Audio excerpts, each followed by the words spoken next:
ఒకప్పుడు రోజులు ఎలా ఉండేవంటే తల్లి తండ్రి కూలీ నాలి చేసుకునేవాళ్ళు, పిల్లలు మాత్రం డాక్టర్లు, ఇంజనీర్లు, లాయర్లుగా తయారయ్యేవాళ్ళు.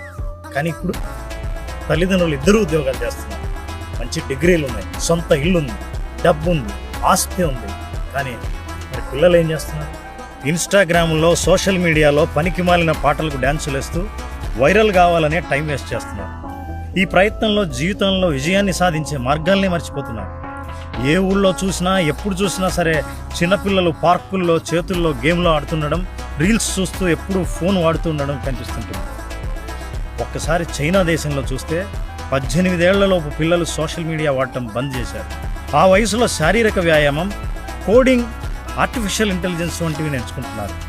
అక్కడి తల్లిదండ్రులు మొబైల్ ఫోన్ పిల్లల్ని దూరంగా ఉంచి మంచి ఆటలను ఆడిస్తున్నారు.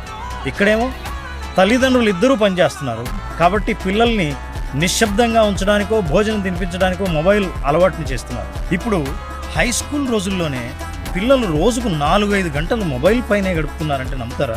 ఇంకా చాలామంది పూర్తిగా శారీరక శ్రమకు దూరమై చిన్న వయసులోనే కంటెంట్ క్రియేటర్ వేటలో బిజీగా ఉన్నారు. ఇక్కడి చర్చ ఏ దేశం గొప్పది అన్నది కాదు, పిల్లల్ని మొబైల్ నుంచి దూరం చేయడం. రీల్ జీవితం కంటే రియల్ జీవితం గొప్పతనాన్ని చెప్పడం, మొబైల్లో కంటే మైదానంలో గడపాల్సిన అవసరం గురించి చెప్పడం.